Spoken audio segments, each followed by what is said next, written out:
আসসালামু আলাইকুম সবাইকে। চলো আজকে একটি খুবই মজার টেকনিক শিখব। ওইদিকে যদি আমার যেকোনো সংখ্যা থাকে এবং ডান সাইডে যদি আমার 5 থাকে, তাহলে ওইটার বর্গ খুবই সহজে আমরা বের করে নিতে পারবো ক্যালকুলেটর ছাড়াই। এখানে দেখো 15 হোল স্কোয়ার আছে। 15 হোল স্কোয়ার সচরাচর আমাদের বের করতে হলে 15 ইন্টু 15 অনেক সময় লাগবে। তাহলে দেখো আমরা কিভাবে খুবই সহজে করে নিতে পারি। 5 স্কোয়ার করলে কত আসে? 25 লিখলাম, ওইদিকে 25, এখানে আছে 1, এখানে দিব 2 ইন্টু দিব, তাহলে 2 আর 1 গুণ করলে কত আসে? 2। তাহলে 15 স্কোয়ার ইকুয়াল টু 225 আসবে, রাইট? তোমরা ক্যালকুলেটরে তুলে দেখে নিতে পারো 15 স্কোয়ার কত আসে, 225 আসবে। এখন দেখো আবার এখানে আছে 25 হোল স্কোয়ার। 5 এর উপরে স্কোয়ার দিলে কত আসে? 25, রাইট?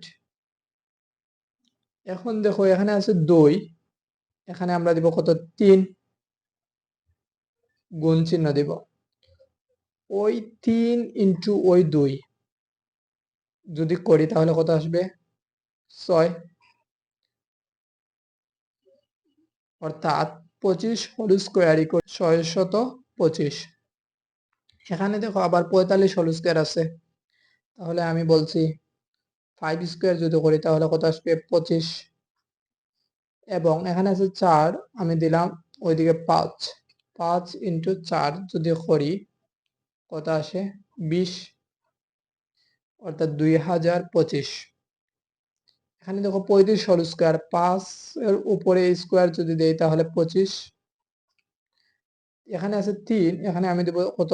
4, 3 ইন্টু 4 যদি করি তাহলে 12, 3 4 12, তার মানে 1225। 35 হোল স্কোয়ার যদি করি, এখানে দেখো 55 হোল স্কোয়ার, 5 এর উপরে যদি স্কোয়ার দেই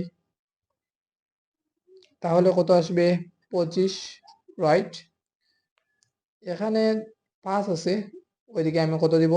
6, আর ওই 6 ইন্টু ওই 5, 5 6 30, 3025। এভাবে আমরা করে নিতে পারবো। ওইদিকে যদি 5 থাকে, ওইদিকে যদি যে কোনো সংখ্যা থাকে, তাহলে আমরা করে নিতে পারবো।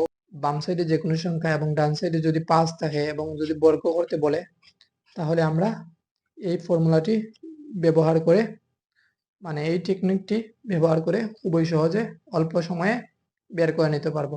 ধন্যবাদ সবাইকে।